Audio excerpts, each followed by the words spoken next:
All right. Okay, Assalamualaikum warahmatullahi wabarakatuh. Alhamdulillah, syukur. We're meeting again our webinar series today on the 17th of June, Wednesday, a day which is different from our normal webinar days. We'll be having a discussion on health security and public participation post-COVID-19. And we are indeed delighted to have two distinguished speakers. One is Dr. Nirwandy Noordin, who is a senior lecturer, Center for Media and Information Warfare Studies, UiTM, Shah Alam. Assalamualaikum, Dr. Nirwandy. How are you? Waalaikumsalam warahmatullahi wabarakatuh. I'm fine, thank you. Okay. And also Dr. Ahmad El-Muhammady, who is a Counter-Terrorism Analyst, which is based in ISTAC. Assalamualaikum, how are you, Dr. Ahmad? Waalaikumsalam. Okay, we are still in the subject matter of post-COVID on this COVID-19, and this time we are talking about this health security, and we hope that from the discussion, what will be the prospect of this public participation post-COVID-19. Okay, the coronavirus pandemic has created catastrophe and chaos around the globe. Governments and organizations are working tirelessly to manage the disease from spreading further.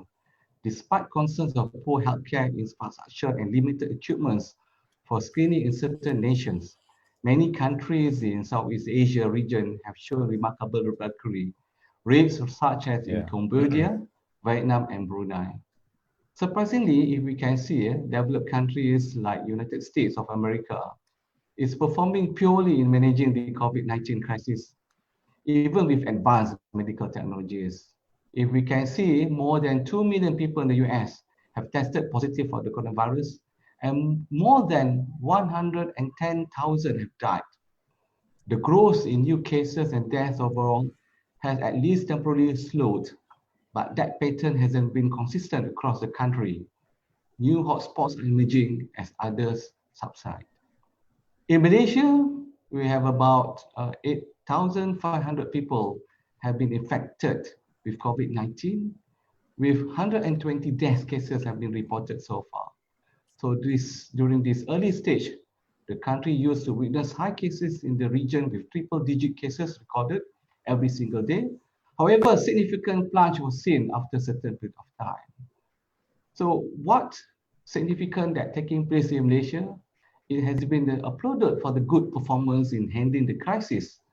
Malaysia is recognized as among the 5 nations in the world to have succeeded in controlling the spread of COVID-19.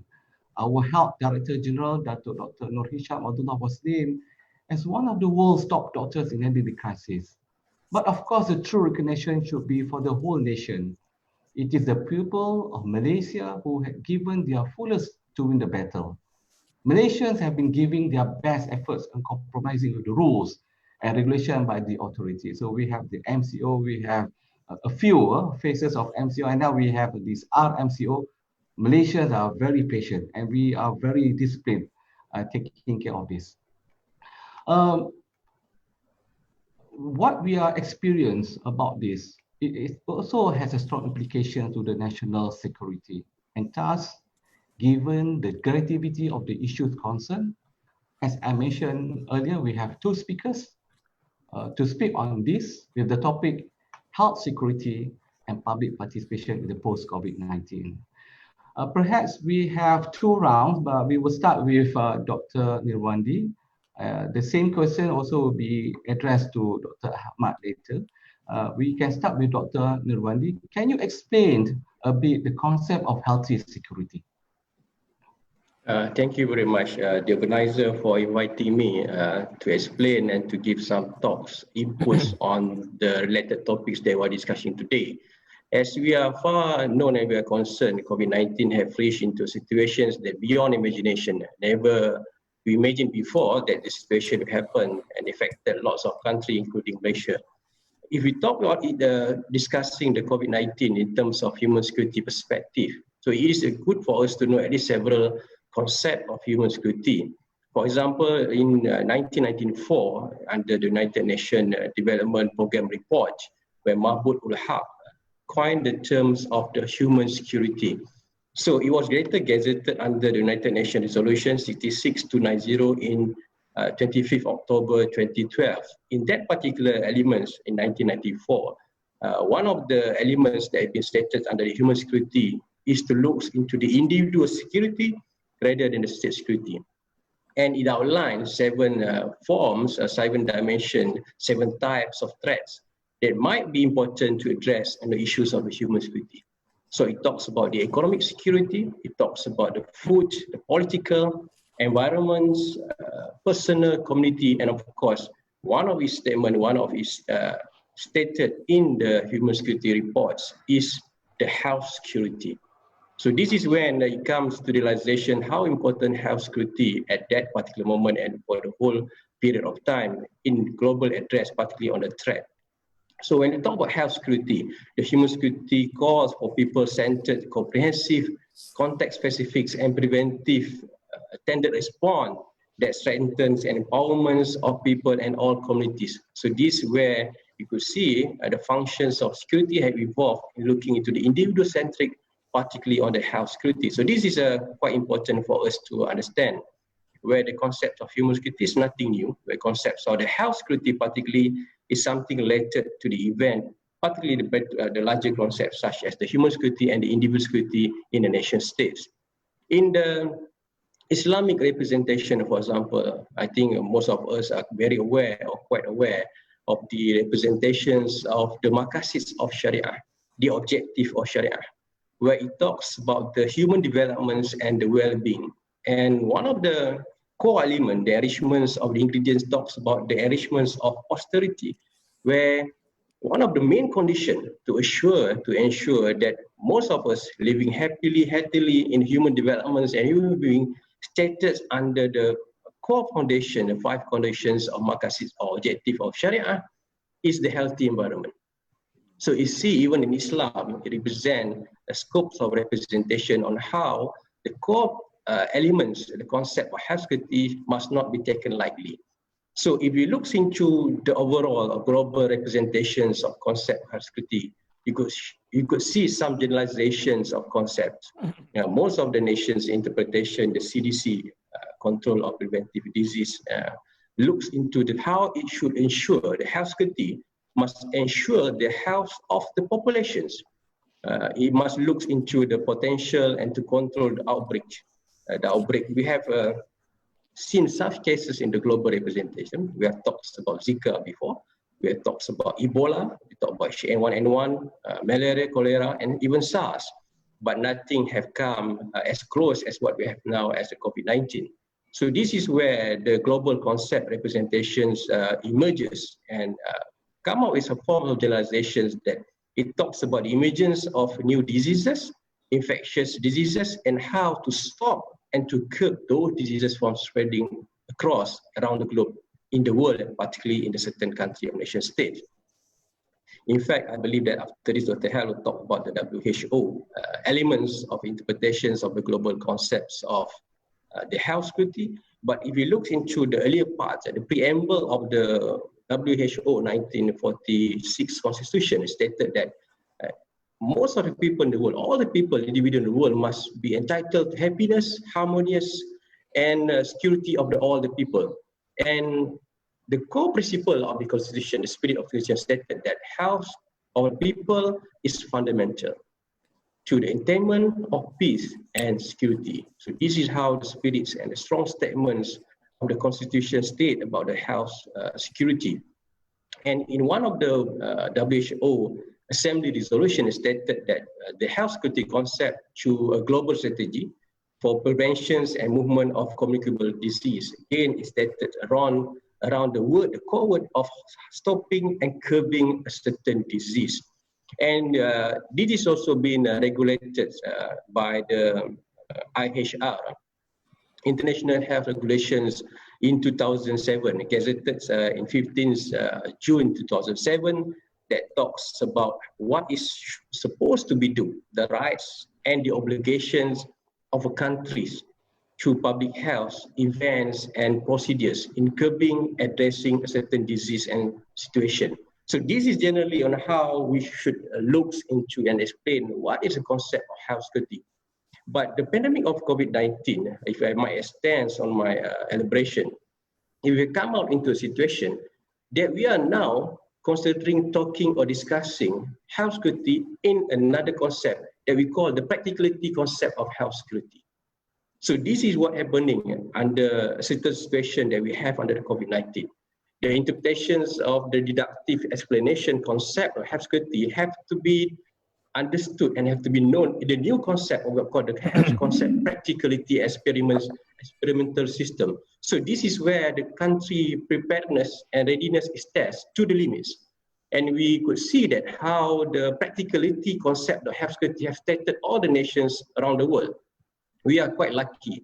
We have been praised by the WHO, we have been praised by EU, and we are being ranked as one of fourth acceptance by the local, the publics on how we respond to the COVID-19, and it works so far.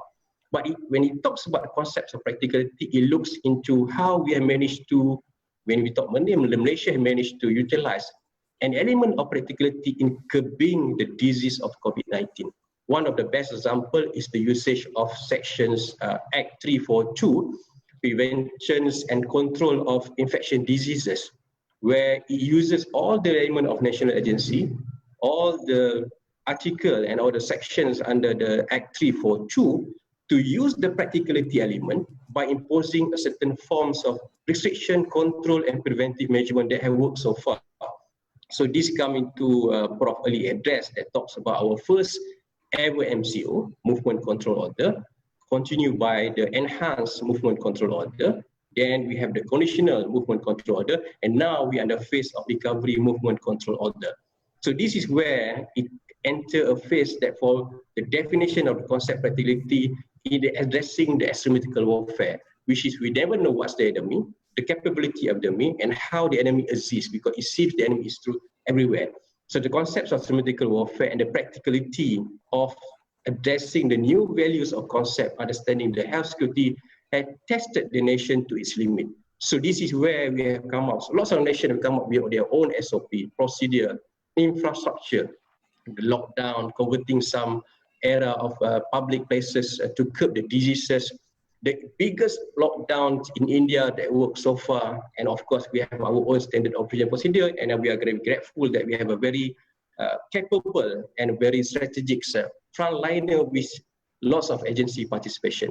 So this is the concept of health security that we are moving to that. The last point of my response to the first questions of the sessions about the concept of security, it is about on how the scholars, academic practitioners, and even the researcher have to look into the new future concept of health security. So what's next? So we have talked about the traditional concepts of health security. We have talked about the practical concept of security. So it's about addressing the issues. What is the concept of the future health security?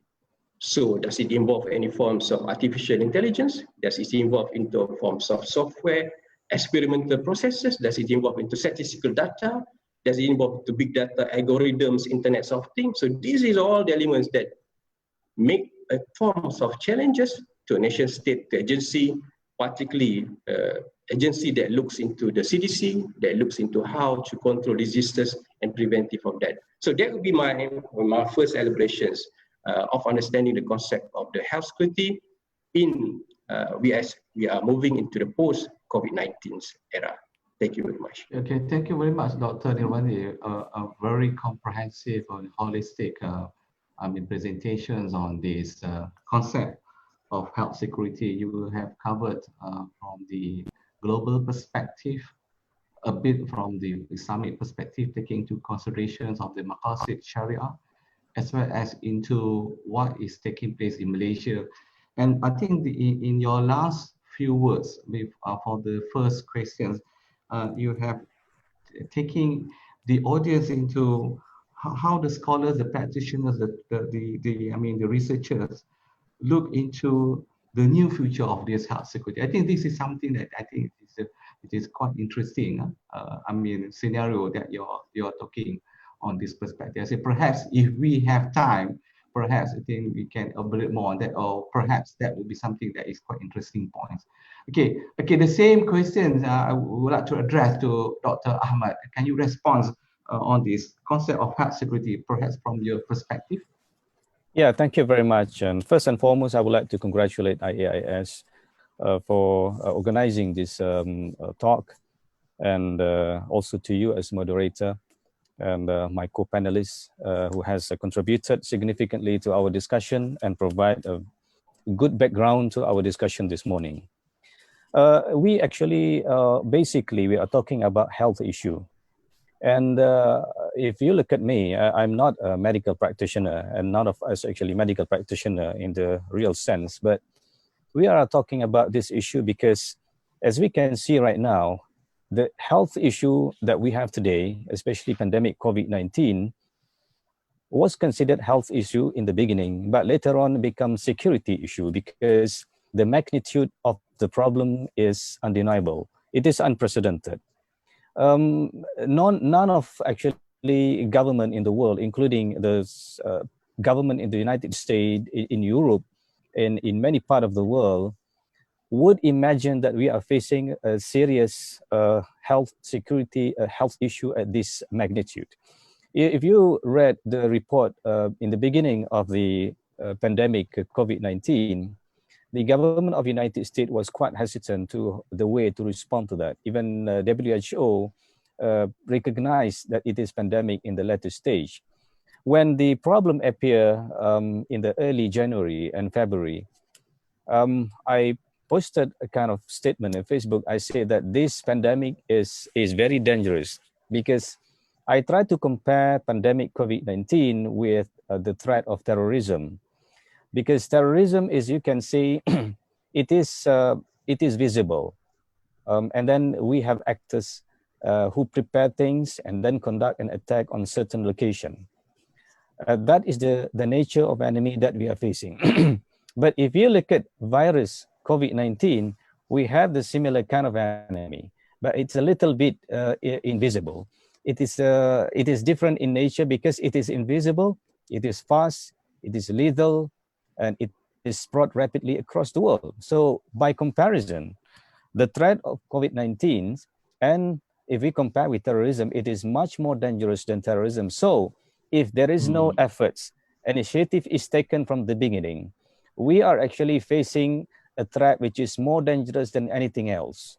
It is invisible and it is everywhere. It is latent. It exists among us for quite some time, and later on, it's going to explode and it's going to affect a lot of people. Only then American government later admit that this is a serious problem and they start going panic. And that's the it is quite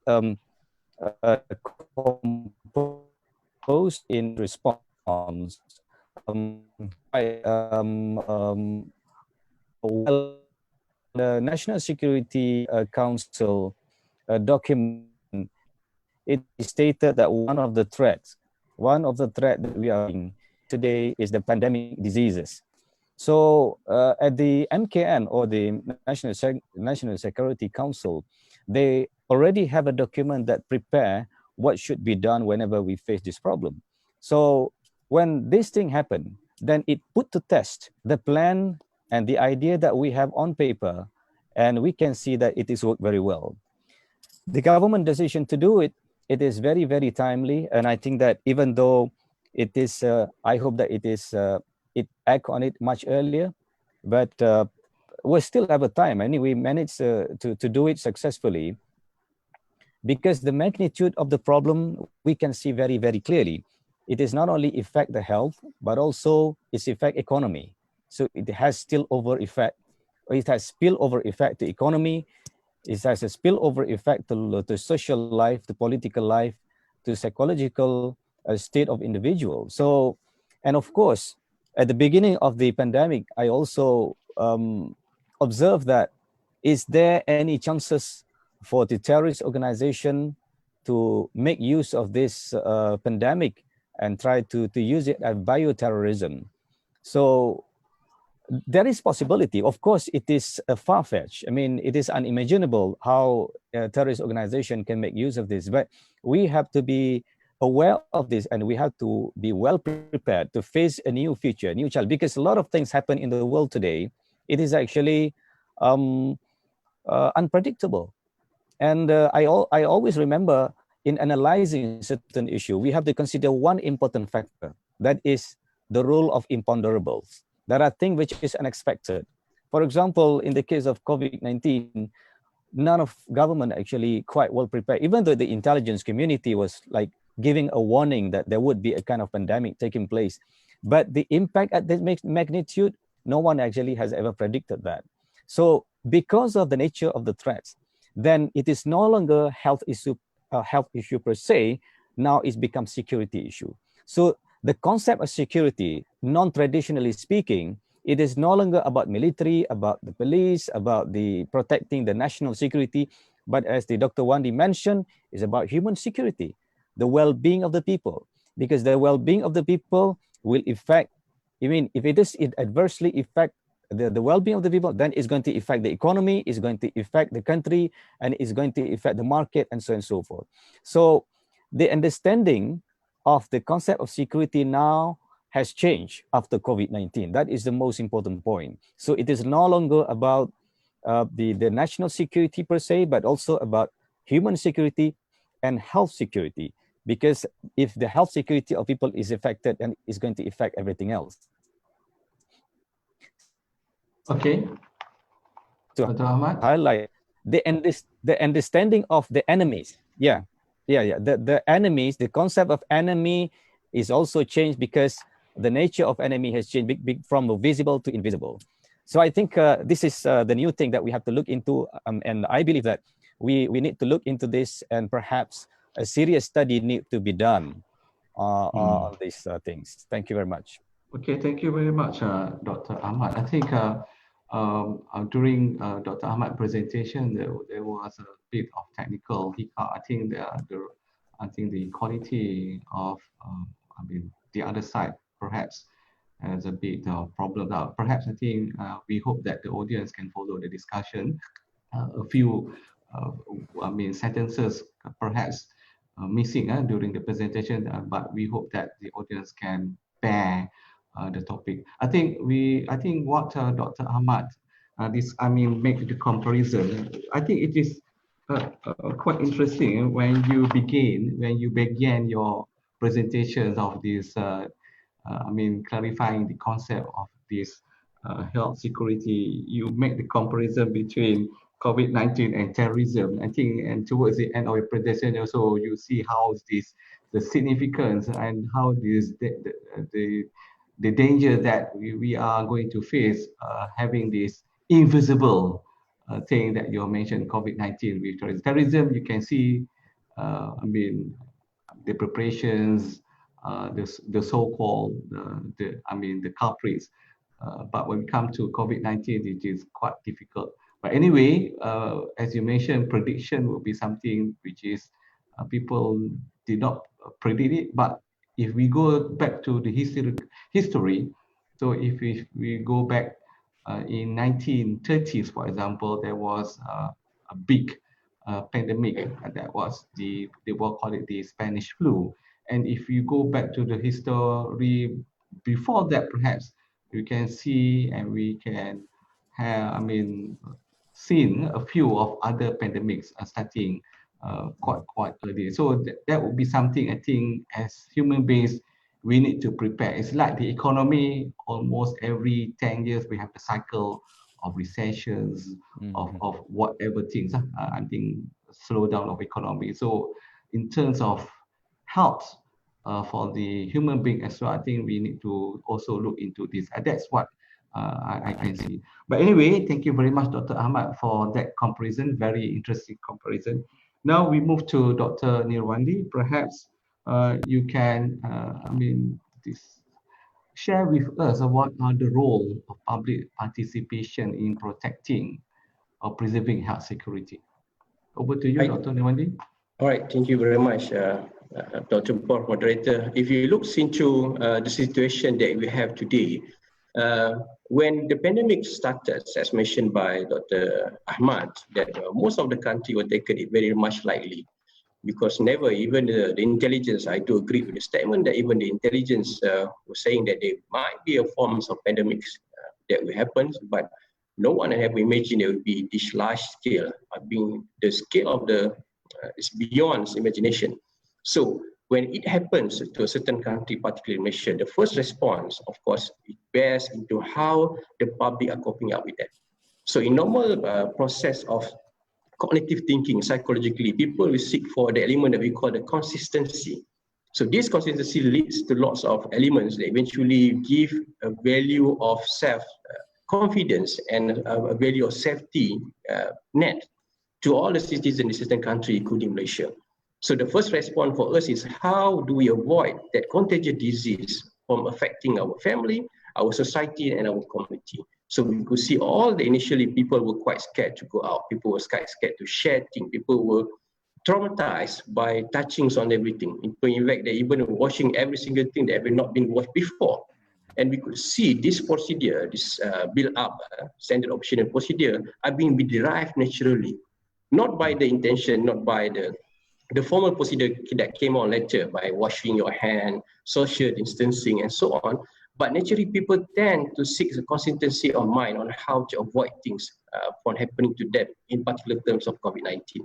So this leads into lots of elements, discussions by the publics, by the participation before we come out with certain guidelines. So eventually, as things have been started to slow down, hopefully we are reaching towards not to the end of COVID-19, but try to flatten. We have managed to flatten the curve of COVID-19 again, strength of frontliner.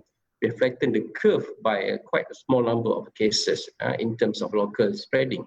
But when we talk about public participation, it is about how the publics associated themselves and try to live with the COVID-19 for longer periods of time.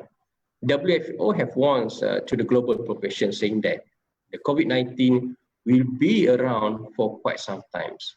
Nevertheless, we never know what's the duration and the periods of time, but this involves into one centric repercussions that happens in the era of COVID-19, which is the economics value. So when the pandemic happens, although it started with the elements of threat, elements of the security, eventually it have bring up the issues of it, enlarge the issues, the element that we call the economic security, which is very much interrelated with the health security. So this is where we see on the earlier part, the government has introduced the moratoriums, the prihatin, the penjana as part of the package to stimulus and to liquidate the cash by the publics. But this is not a guarantee that will happen, and it will be successful in the longer period of time if the outbreak again begin to have a second wave or third wave, for example. So this is where how crucial is the public participations in the post-COVID-19 era. Public must be ready for themselves to go for new normal. So we have talks about social distancing, we talks about washing your hands, but that is how the minor things that have a major effect into our representations of public participation. But we talks about issues such as the economy. We talks about the issue that such as what we call the public's intelligence. So what is the public intelligence? Public intelligence is the capability of the publics to cooperate with the government to ensure that all the initiative, all the efforts of curbing COVID-19 will be realized. For example, we talks about one of the advanced method that we have in movement control order that the government managed to isolate all the immigrants from the center of COVID-19 pandemic. So it works. So when that happens, it requires what? It requires public's intelligence, it requires public participation in giving response, in giving communications, information on how to address the forms of situation towards that issues and realization.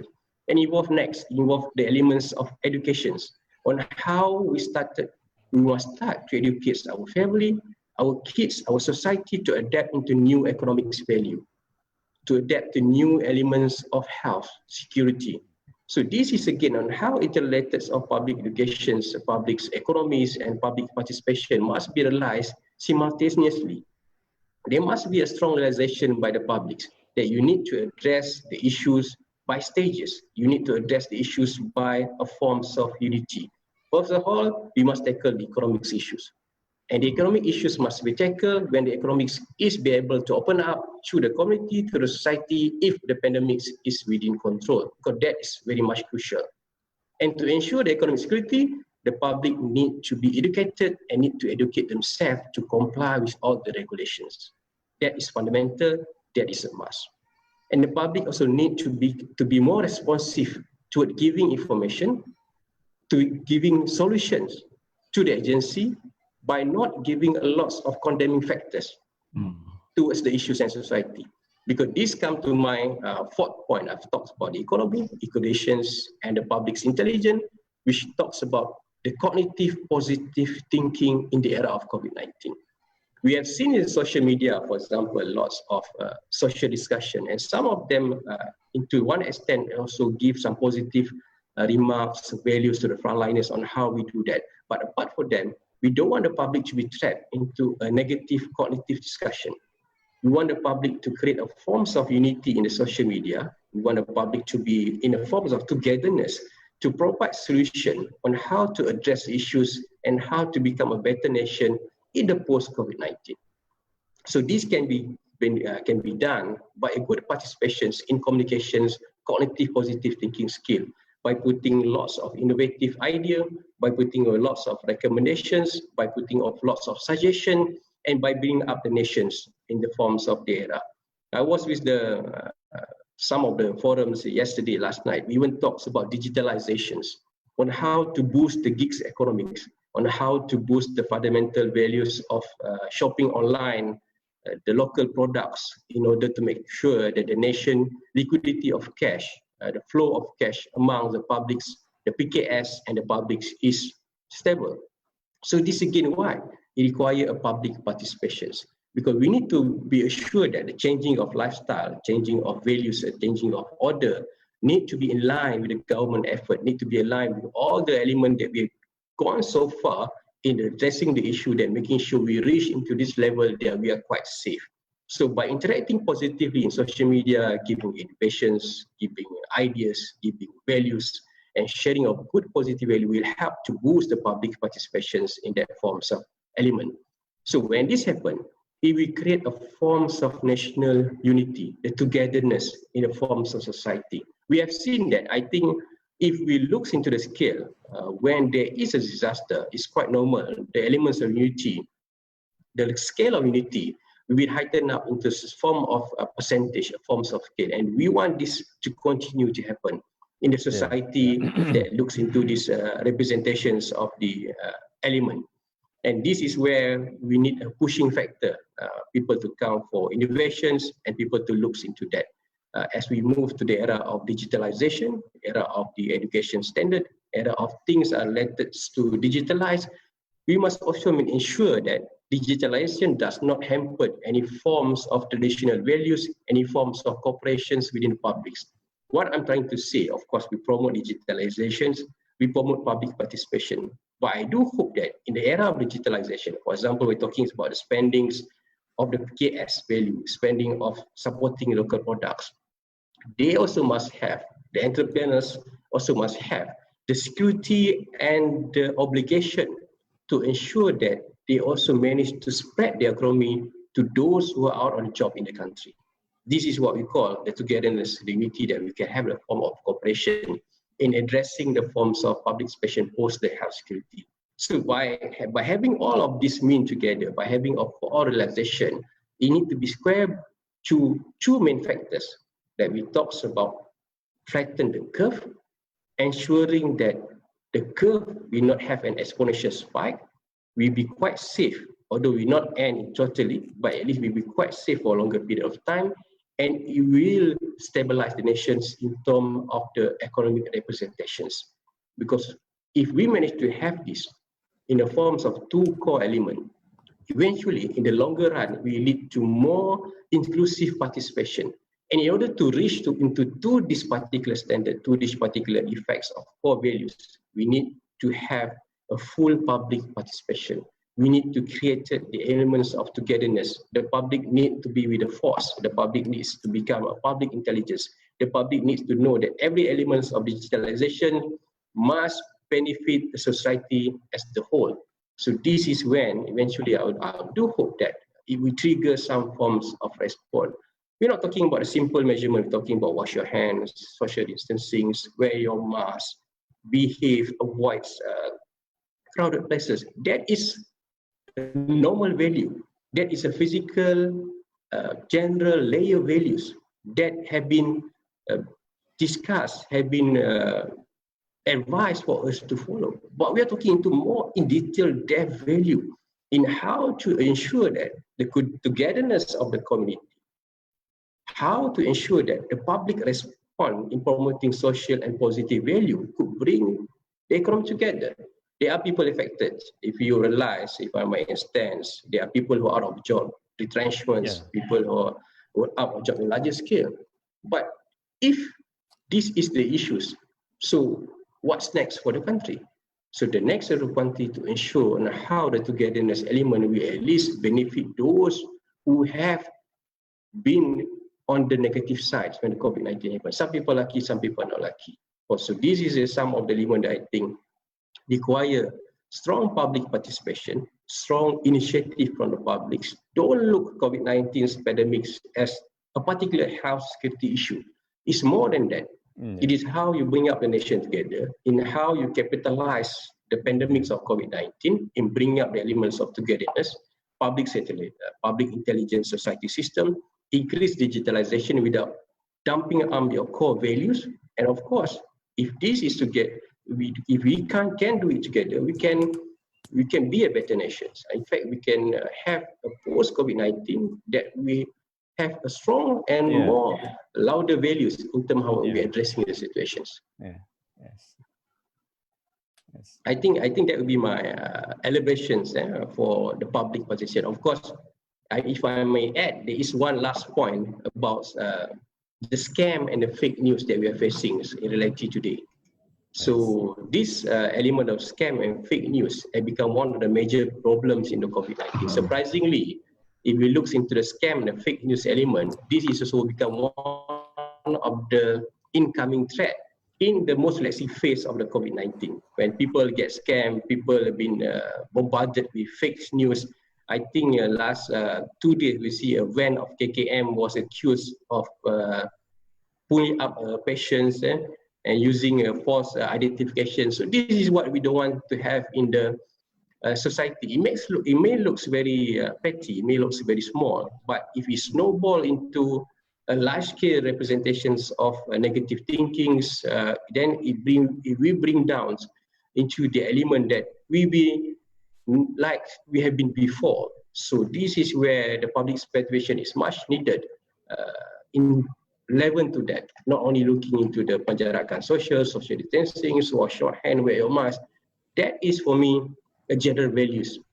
We have to dig deep into promoting the values that will help us to become a better nation and of course to excel in the post-COVID-19 era. Thank you very much. Okay, thank you very much, Dr. Nirwandy. I think what an excellent and holistic presentation. I think your point is don't confine only on this health security when we talk about this COVID-19. Yes. It affects a lot other things. I think one of the important aspect that you have discussed, I think quite details, quite comprehensively, is on the economy, how it affects the people on this matter.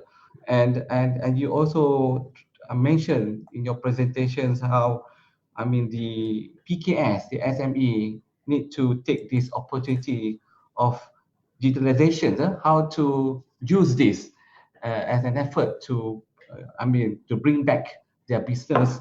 I think that much affected for the couple of, I think, 3 months, perhaps. And I think the words of togetherness that you mentioned is quite important. To take care of this, leaving behind not only for the health security but other factors. As a human being, we need to take care of ourselves. Okay, perhaps Dr. Ahmad, you continue with the discussion on this public participation in protecting and preserving the health security. Yes, first and foremost, I want to congratulate Dr. Wandi. He gave a very comprehensive point regarding the public participation in the post-COVID-19. It is a very excellent idea. I want to add to that. I believe that at the heart of the public participation in the post-COVID-19 is the change of mindset and attitude. Is a change of mindset and attitude. I hope that you can hear me. The line is clear, yes? Yeah. That's clear. So the change of mindset and attitude is actually the most important things for us to live, for us to survive in the post-COVID-19, because we are facing a very, very serious challenge. And has affected a lot of people financially, it has affected psychologically, and social life has been changed. And because of this, and we have to adopt a new norms, a new way of life. And actually, new way of life that we are having today, it is not bad actually. I call this the return to fitrah. Return to fitrah in the sense that this is what actually has been encouraged by in our religion, Islam, just to take care of our cleanliness, to wash our hands, to cover our mouth when we cough. And so this kind of practice and social distancing and things like this has embedded in our tradition for a very long time. It actually is a part of our tradition, is a part of our religion, is a part of our deen.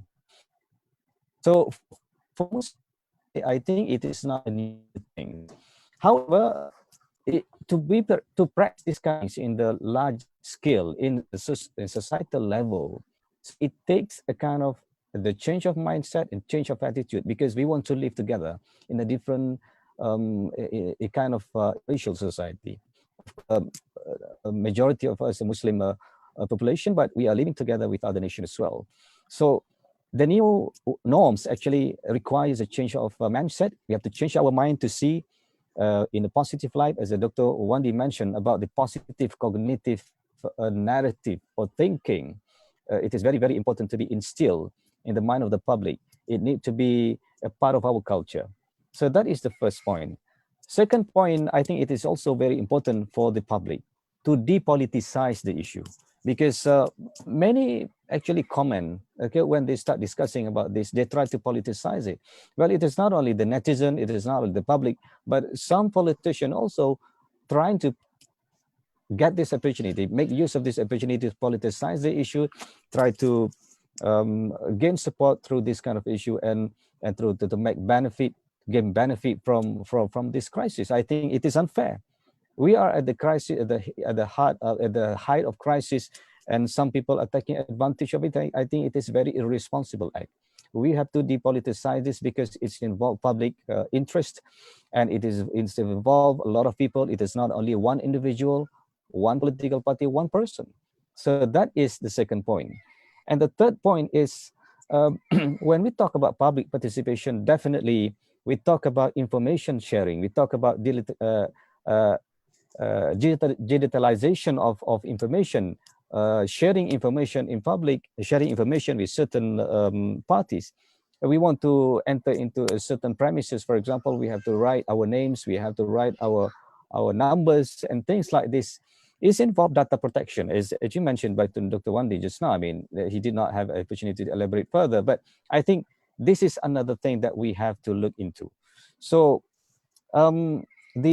this kind of things, the information sharing at this nature, actually very, very sensitive, and therefore we have to make sure that it is used in the proper manner, and it must be governed by certain rules and by certain law, and we have to close the door of all people trying to exploit this information. And another point I'd like to mention, I think the last point, handing over information about the state of health about somebody is actually expose society, the public, and certain individual to medical intelligence. Maybe it is not very popular term in this part of the world, in our country or in the region. Medical intelligence is one of the growing subjects in among the intelligence community, especially in the Western intelligence community, as well as in the Middle East. Israel is one of the intelligence agency that actually emphasize on the medical intelligence. Medical intelligence means that you try to gather information about the state of health of individual, especially political leaders, very influential leaders. And by having this information, then you can use as a leverage in negotiation in the interstate relations. If you look at how the Israeli intelligence deal with the Arab leaders in Middle East, in Israel, they have the best medical facility in Middle East, even in the world. A lot of Arab leaders, not all of them, but some of them actually always seek medical treatment in Israel. Of course, without the knowledge of the public. In fact, a lot of Hamas leaders, including their families, seek medical assistant medical treatment in the state of Israel. Why is that so?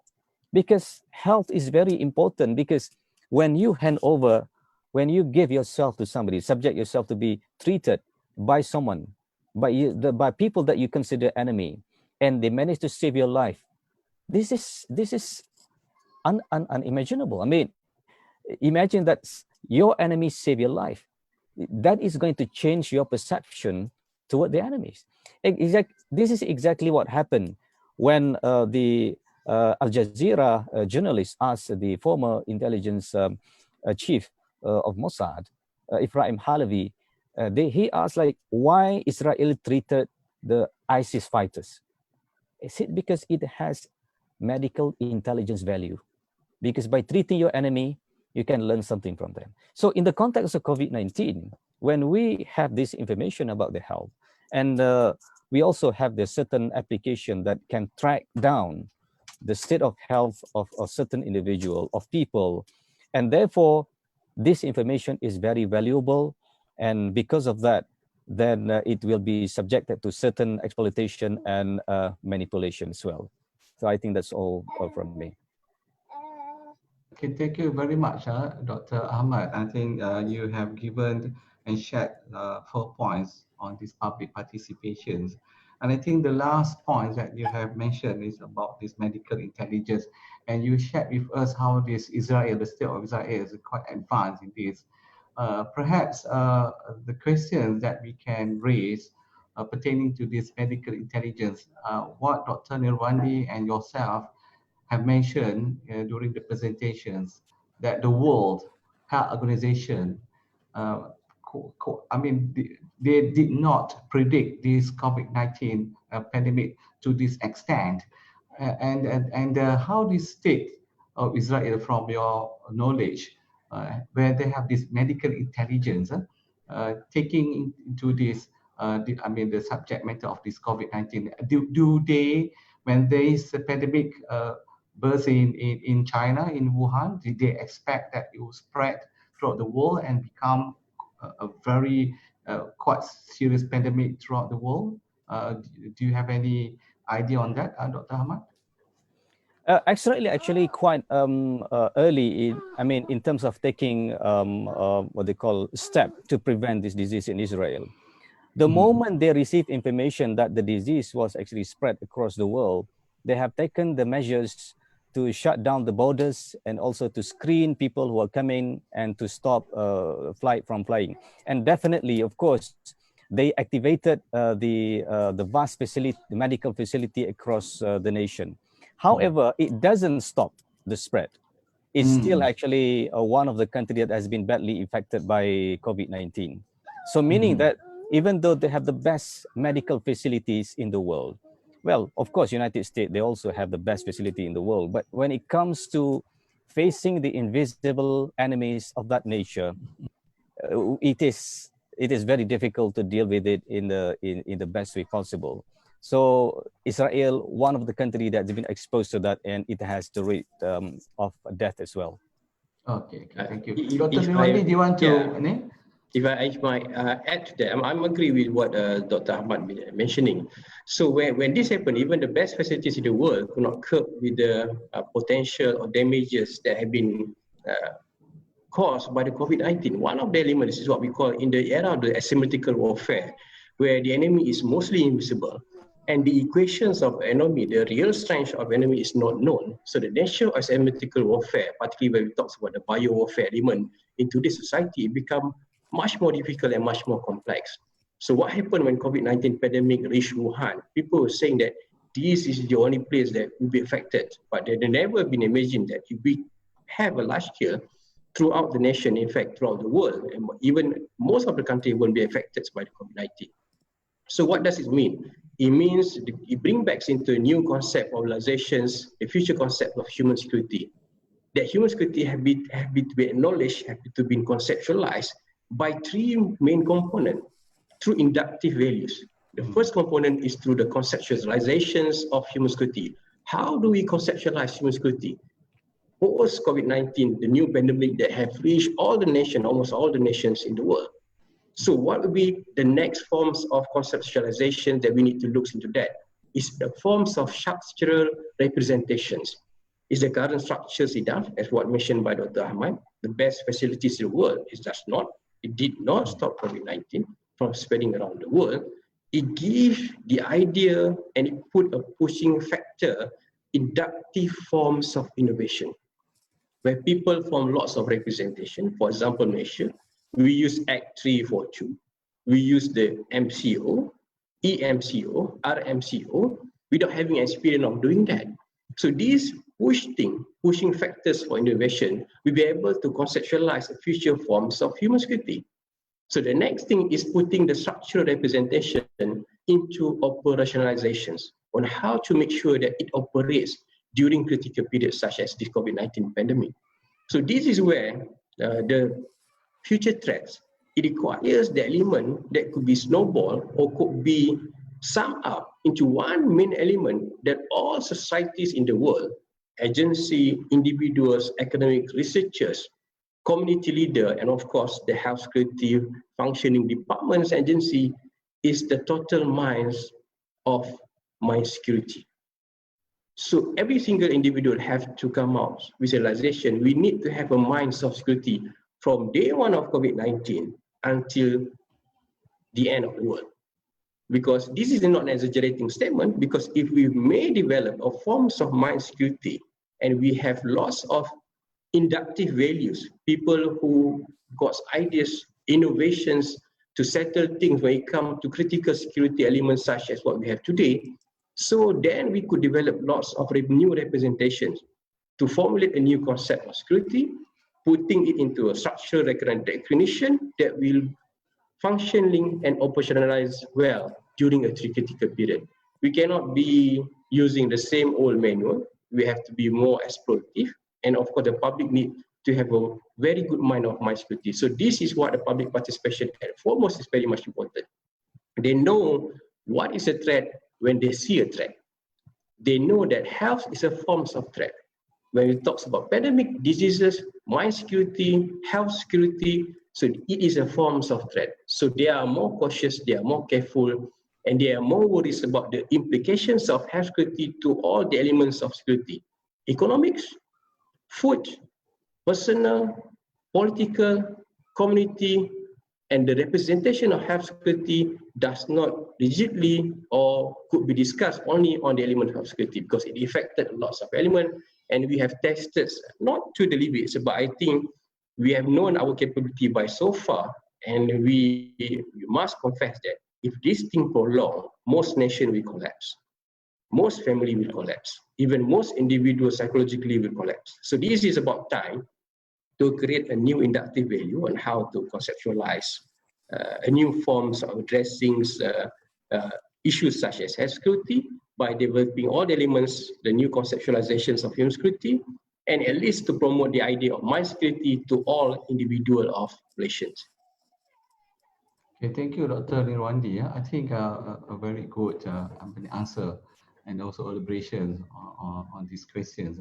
I think Dr. Ahmad has mentioned in his presentation during the second round on the need to depoliticize the issue on this COVID-19 and taking the positions of what is taking place in Malaysia right now, the uncertainty of the political, the situations right now, I think would also create problems to this matter. Whether we think we can tackle this issue of COVID-19 uncertain, and there is also a talk and discussion of this political uncertainty, whether the present government can last until the next elections, what would be the situation. So taking that point, perhaps Dr. Ahmad, do you have any further elaboration on this?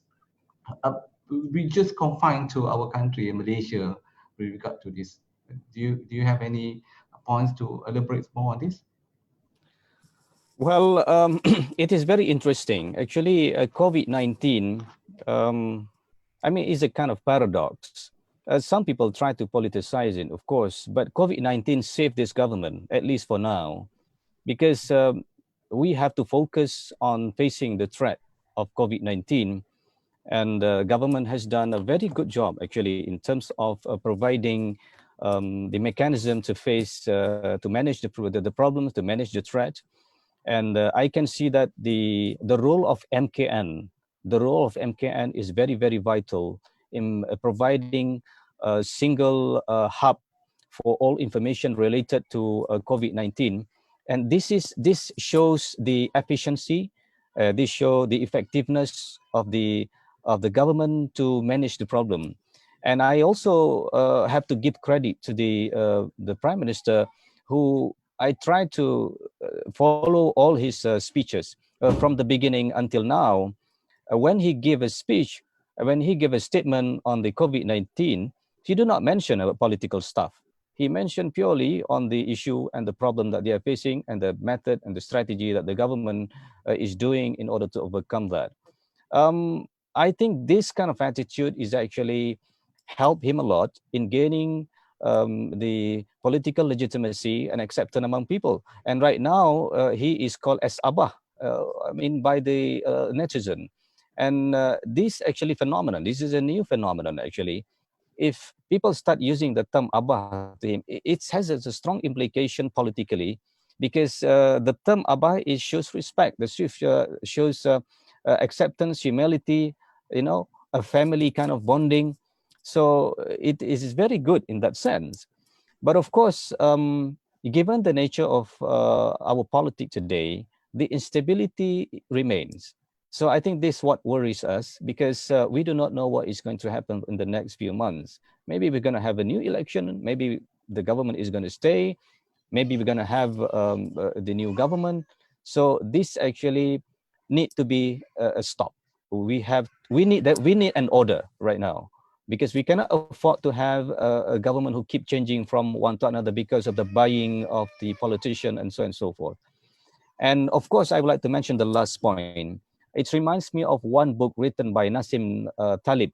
He mentioned that whenever you are facing a crisis, internally or nationally, we need to develop anti-fragile mechanism within ourselves, meaning that we have to gain something, we have to develop resilience, we have to develop strength from the state of disorder. I think that exactly what ISIS did, at least the little thing that we can learn.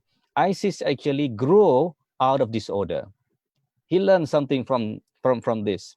When there is disorder, you try to capitalize on it and you have to grow. I think that exactly what Dr. Nirwandy mentioned just now.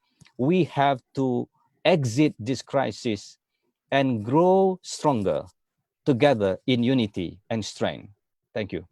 Okay, thank you, Dr. Ahmad. Dr. Nirwandy, you want to add any points on this? Yeah, if you look into before we go into the Malaysian context, I'm just touched generally on the global context. COVID-19, of course, affects politicians, structures of politics, policies of politics, governing any forms country around the world. So by looking into the nature, I will agree with Dr. Ahmad that we did well. I mean, the government did well in addressing the COVID-19, at least for curbing the curve, for flattening the curve of COVID-19. We have to give the credit for the frontliners. We have to give credit to our agency, headed by the National Security Council, MKN, and all the agencies that we have. We have used the Act 342, we have used the exercise, the inductive creative values, ideas, and innovation to assure that we flatten the curve in our own mechanism and our own ways. And it works. And the other part is that the credit also have to go into the liquidity of cash. I think one of the best things that we have to acknowledge, although it caters to most of the nations, is the moratoriums. where the 6-month gap give an element of psychological feeling of safety. That in this 6 months, you have this liquidity of cash for you to buy necessity products, for you to develop your own self-regulation, standard operational procedure, for you at least to be protected monetary value at least for the 6-month period. So this is also some of the element that I think economically that I hope that we continue, not the moratoriums, but in order to make sure that the feeling of the stability in the minds of every single public in Malaysia. And of course, politics is part of that. But what we need more that, if I may extend that, I would love to see the nation have at least a form of mechanism, a total unity value that is not held by the political discourse, political identity. Although that is mostly far by quite impossible, but I think we have to reach into that certain standard. Because we say one of the example that we have, well known by the nation, is the Pancasila of Indonesia. We must have a manual, a blueprint, drafting and created by those who are in the field of promoting unity, a long-term, short-term blueprint on how to make sure that unity stays whatever happens. Digitalizations come and go, digitalization pursue, unity stays. COVID-19 here, COVID-19 stays, unity stays. So this is where we are looking at that. We must have this at least a blueprint, a certain general standards to promote their unity values so that in any forms of situation, particularly in the crisis like COVID-19, people will not look into politics as one of the main core solutions.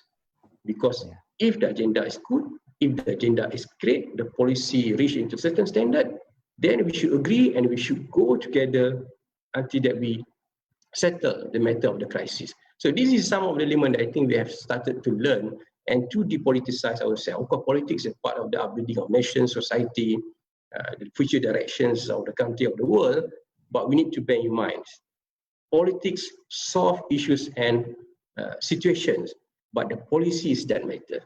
So if the policy is good enough to reach into certain standard, and I do believe some of us agree, and most of us agrees, in the issue of safety, MKN done well, JKM done well, the government done well, the Prime Minister managed to mobilize things well. So at least certain things, I would say I'm quite happy with the current preventive mechanism, current regulation that managed to bring us at least to flatten the curve of COVID-19 so far. Okay, thank you very much, Dr. Nirwandy. I think from the, the few packages that the government has introduced, I think before the PN government, the interim prime minister has introduced this package, a similar package to curb this COVID-19 from the economic perspective. And then when PN government took over, we have seen the Prihatin and Penjana packages. I think so. Both packages amount to about 295 billions. And I think the most goes to the Prihatin. The Penjana was about 35 billions allocation for that. So the result will take some time because the predictions by the IMF as well as the Bank Negara, we will see that the economy will back to normal by end of the year. To be precise, it will be by early of next year. So we hope that what has been introduced by the government should see the positive result by end of the year or early of next year. And I think this needs the political stability, the government to rule the country. We are at the end of the webinar. We would like to have Dr. Nirwandy perhaps to have your conclusions on this before we pass over to Dr. Ahmad. So Dr. Nirwandy. Okay, right. In conclusion, I'd just like the public to be more participative. In conclusion, I'd like the public to be more participative in addressing the issues and the situations of the post-COVID-19. So we need to be aware that the threat will be there for quite some time. So in order for us to addressing the threat, in order for us to ensure that we are going to be more success in getting out from the crisis in our togetherness, we need to be more participative, more relaxed in terms of following the directions and giving some innovating ideas, and to be more to provide more unity values among us. So I think with that amount of elements and building up the elements of the mind security, the credibility of ourselves to be more innovative, to be more persistent to any forms of guidelines that have been provided to us, I think we will be successful. And do not put up a quantifying, just try to be positive and be innovative, and let's make sure the nation grows stronger together. Okay, thank you, Dr. Nirwandy. Dr. Ahmad?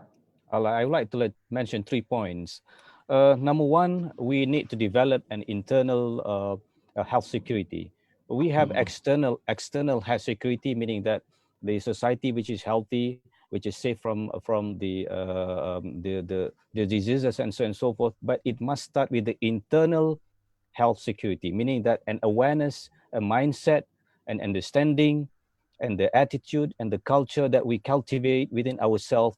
And because by having so, we can have the external health security. That's number one. Number two, we need to develop anti-fragile mindset, meaning that we have to develop a strength and resilience within ourselves to face the new way of life and new norms, because the COVID-19 will remain and we have to coexist. Maybe we have to live together with them. Maybe COVID-19 is just only a phase. We're going to face another type of challenges and threat in future. So we need to have an anti-fragile mindset. It is not resilient. Resilient maybe it is not enough, but anti-fragile means that we have to in an ability to face and grow.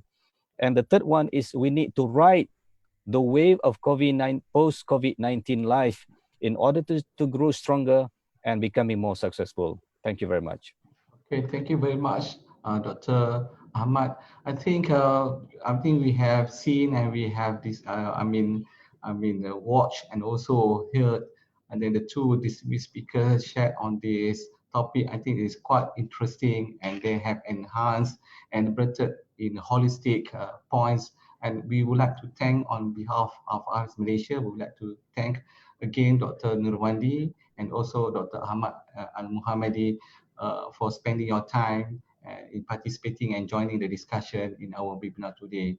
And we hope that, I think the point that both of you mentioned, I think togetherness, I think we Malaysians, regardless what region, ethnicity background of us, I think we have the role, we have the responsibility to take care of ourselves, for our country. And of course, this COVID-19 is something that we need to live with it for quite some time. Perhaps, I think the RMCO, which will be ending 31st of August on the Merdeka Day itself.